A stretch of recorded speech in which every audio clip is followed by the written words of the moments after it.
Hey everyone, welcome back. So with the announcement of Metroid Dread at E3 this year and its release date looming ever closer, I'm just so excited for it to come out so I can play the game. But here's the thing, I've never actually played a Metroid game before. Before Dread comes out, I thought that I should sit down and try to familiarize myself a little bit with this iconic series, which means that today we're going to be playing an entry from the Metroid series that has inspired countless games that I have actually played and enjoy a great deal. What I'm trying to say is, I'm flippin' excited about Metroid Dread, so I'm going to play some Super Metroid and tell you what I thought about it. Woo! But before I jump into that, here's a quick spoiler warning for you. I know this game came out ages ago, but if you don't want anything spoiled, probably click away now. Super Metroid is the third game in the Metroid series and it takes place directly after the events of the first two games, Metroid 1 and Metroid 2 Return of Samus. The game's introduction briefly explains that so far in the other games, Samus has defeated Mother Brain and the Space Pirates, destroyed the Metroid's home planet, and accidentally adopted a little baby Metroid, which I'm gonna name Professor Kibbles. The plot for this game begins with Samus immediately abandoning Professor Kibbles without remorse by handing the squishy little blob over to some Federation scientists. Turns out that was a bad idea because as Samus is flying away,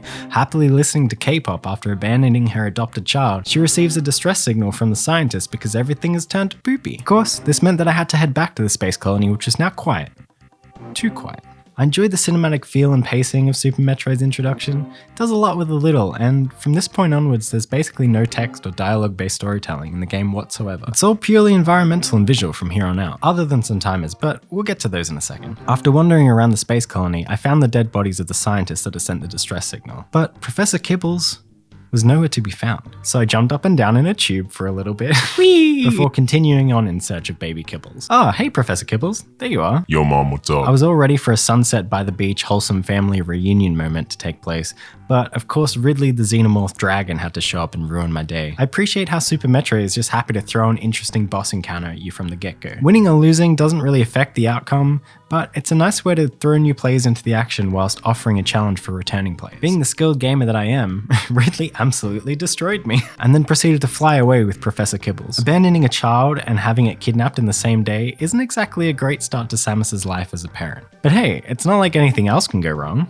Warning, warning, everything else is going wrong. A self-destruct timer started to count down as the space colony began to fall apart, so I navigated Samus back through spurting steam gas space station farts to reach the ship. Then we flew away without looking back as the space colony exploded, killing millions of innocent lives. With the sound of a million innocent screams echoing in our ears, we headed off in pursuit of Ridley and Professor Kibbles to the planet Zebes? Zebes? Does anyone actually know how to pronounce this? When I first arrived at planet Zebebe, it was eerily quiet. This is one of the things that I love about this game. It could have just thrown more enemies at me after the Ridley encounter and been like, hey, the evil space pirates are back. But instead I arrived at a lifeless planet Zebibu, and the game was just like, hey, what are you waiting for? Go and explore stuff. And that's exactly what I did. So after exploring for a bit and receiving my first power up, suddenly surveillance light thingies came on and ominously started following my every movement. As I went to leave the area, I was suddenly ambushed by space pirates. It's at this point in the game that the whole world comes to life with enemies. This interplay between isolation, anticipation, and sudden confrontation is done so well throughout the game. I was really surprised by how immersive and otherworldly this game feels, considering it's a 2D pixel art game from 1994. From this point onwards, the game is broken up into interconnected areas. You have to explore each area in search of power-ups, which allow you to access new areas, defeat bosses, and interact with the world in more novel and complex ways. If this formula sounds familiar, it's because this game was instrumental in developing the Metroidvania genre. I think that alone makes the game great, but on top of that, it's also an incredible example of Metroidvania, even by today's standards. Speaking of Metroidvanias and collecting power-ups, this game is full of them. We've got the Morph Ball, the Bomb, the Charge Beam, the Spazer, the High Jump Boost, the Vari Suit, the Speed Booster, the Ice Beam, the Grappling Hook, the Wave Beam, the Gravity Suit, the Space Jump, the Plasma Beam, the Spring Ball, the Screw Attack. I've been this breathless since I attempted the poker rap in 2004. But that's not all, there's one more power up. The creme de la custard is the X-ray scope. You better believe that I spent like 50% of my time in this game just X-ray scanning rooms to try and find secrets in every nook and cranny. Are you a secret? Are you a secret? Is that a secret over there? Maybe this floor isn't a floor. Maybe it's a wall. Maybe the floor is a door. Maybe the floor is my face. Maybe I'm the floor. Maybe the floor is my face and I'm a door. Oh my goodness, a secret. The power-ups are fun because they allow the game's environments to become central to the gameplay experience. The environments are like puzzle playgrounds for you to interact with and explore using all of your toys and gadgets. If I had to choose a favorite environment environment or area from the game, I think I would go with the wrecked ship. Most areas are dotted with save points which you can use as hubs to explore from. But when you arrive at the wrecked ship, it has no power, which means that the save point there isn't operational for a majority of the time that you spend in the area. I found that this helped to renew the sense of vulnerable isolation and anticipation that I really enjoyed from the start of the game. Okay, so I think I've gone on enough about how great this game is, and it's clear that I'm a fan. But I do have to say that it wasn't all smooth sailing. My only real complaint about Super Metroid is that I found the controls to be a little cumbersome. I thought that naturally the more I played the game, the more I get a better grasp on using certain power-ups, or just basic platforming. I've seen that other people have no problem with the controls, but for me, some of it never clicked or felt intuitive. Performing smaller jumps in tight corridors with flying enemies that continuously respawn can be a real pain. I often misjudged my jumps and ended up in these weird alien plant floor things that trap you in place for an ungodly amount of time. Well, I guess I live here now. Grappling was fun, but sometimes I'd lose momentum and start flipping out whilst trying to control my arc. This resulted in some bad George of the Jungle in space moments. There were also quite a few leap of faith jumps that you have to make when grappling, which, I don't know, just felt a little unfair. One of the more annoying parts of the game involved navigating through Meridia, which is an area in the game that's full of quicksand. I don't think I'll ever comprehend how moving and jumping is meant to work when you're in the quicksand, so I just defaulted to mashing buttons until something happened. And even then, a lot of the time, nothing would happen. Well, I guess I live here now. There are certain patches of quicksand that you need to fall through to gain access to new areas and progress in the game, which means that you're bound to end up stuck in the stuff at some point. And if you're like me, you'll be filled with an overwhelming sense of frustration. And then there's the big one. All these other complaints are just little baby problems compared to wall jumping. Wall jumping in this game makes me want to sit alone in a shower and cry whilst eating a tub of Vegemite with a spork. Hi there, this is me wall jumping in Super Metroid Take 1. Happiest day of my life. Shout out to my mom. Okay, let's do this. No, don't fall, no! Why am I here? Why do I suffer at the hands of these tiny buttons?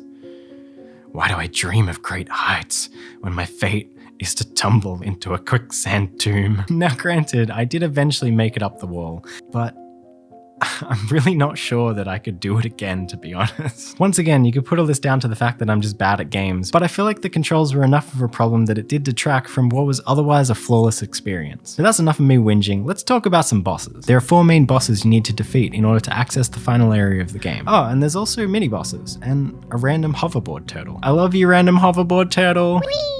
The 4 bosses you need to beat in order to reach the end of the game are Kraid, Phantoon, Draygon, and Ridley. Kraid is a gigantic lizard crocodile dragon that shoots missiles out of his belly button, which is disturbing. Nothing like taking a belly button projectile straight in the face. The scale of Kraid is what makes the fight so memorable. This crocodragon takes up 2 entire screens. I thought the second big bad boss, Phantoon, was kinda meh. Phantoon never really does much, it just kinda floats around the screen for a bit before stopping so that you can shoot it in the face. Which is really the key in this game, by the way. Just shoot everything in the face. The fight with Draygon was fun, but at times the pacing could be a little slow and there was a lot of wait time. I honestly preferred the Golden Chozo fight over this one, and it stood out to me more than the Draygon or Phantoon fights did. And finally, there was the fight with Ridley, or should I say, McGrabby Hands. Ridley really doesn't understand the meaning of personal space. I feel like I spent half the battle just being like aggressively hugged and squeezed in an overwhelming embrace. However, I did enjoy the Ridley fight. Like most of the fights in the game, I felt like it was more about pumping missiles at your enemy than having any real strategy, but it was exciting and intense and just difficult enough that it was challenging, but still fun. Having overcome these foes and many others, I was able to break the sealed golden statue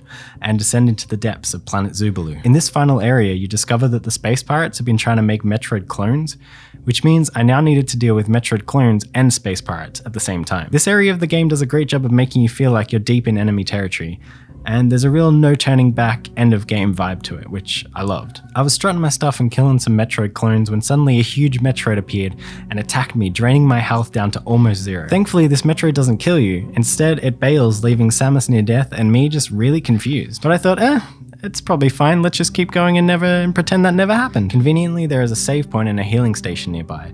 And with that odd encounter behind us, we're finally ready to take on Mother Brain. But before you can get to Mother Brain, you have to break down a bunch of barriers whilst avoiding these glowing orbs of doom. These orbs are relentless, and besides the fight with Ridley and that giant Metroid eating my brain juices, I've never had my personal space so violated. After falling into lava goop and having my personal bubble shattered, I made it to Mother Brain and unloaded a bunch of missiles. I started celebrating and patting myself on the back as Mother Brain began to explode. I honestly thought that this would be the end of the game. Turns out it's not the end of the game because Mother Brain isn't dead and instead transforms into a giant demonic chicken cyborg from space. This fight with the demon chicken version of Mother Brain has two basic phases. It requires you to get Mother Brain's health to a certain level whilst not losing too much of your own health so that you can survive the unavoidable disco lasers. The disco lasers render Samus useless, and as you sit there waiting for a final blow to finish you off, the giant Metroid that drained your health before swoops in and starts attacking Mother Brain. At this point I realized that the Metroid attacking Mother Brain didn't kill me before, because it's not just any old random Metroid, it's Professor Kibbles! Yo mom, what's up? Professor Kibbles is all grown up. Despite all of Samus's bad parenting, when it realized who it was attacking before, it couldn't bring itself to hurt Samus. Bless you, baby Kibbles. In what is one of the most disturbing encounters I've ever seen, Professor Kibbles grabs onto Mother Brain's brain, and the two just kind of flail about for a while. And Mother Brain seems defeated, turning into a shriveled husk. Professor Kibbles drains Mother Brain of all of its powers and transfers them to Samus in a strange parent-child caregiving role reversal. But because we're not allowed to experience happiness in this world, Mother Brain isn't actually dead, and instead it attacks Professor Kibbles, who just straight up explodes. I never thought the loss of a blob of gelatin could affect me so much, but I now understand why this game is called Super Metroid and not Super Samus. Professor Kibbles is the true hero of this game, an orphan that finds a new family and does everything it can to protect them. Rest in peace, baby Kibbles. Anyway, thanks to Professor Kibbles, Samus now has sick hyper beam powers, and you can just unleash an endless stream of shots right into Mother Brain's gross uni eye. After a while of doing this, Mother Brain just begins to explode and turns into a head corpse that just flops onto the ground. And then of course the planet starts to explode, because why wouldn't it? After making it through the crumbling planet and back to the ship, I watched as Samus flew away as yet another place she had visited exploded behind her, killing millions of innocent lives. And that, my friends, is Super Metroid, the rise and fall Professor Kibbles. So what do I think about Super Metroid, having played and completed it for the first time? I think Super Metroid is an incredible game, and I'm now going to go and stare at a clock and count down the seconds until I can play Metroid Dread. Feel free to let me know your thoughts on the Metroid games. Have you played Super Metroid? Are you a wall-jumping grapple master? Do you think Phantoon is actually the best boss and you have a tattoo of Phantoon on your butt? Are you excited for Metroid Dread? Let's get a nice Metroid discussion going. Thanks for listening to me ramble. Bless you for watching this video, keep well my cool capybaras, and hopefully I'll see you all again soon.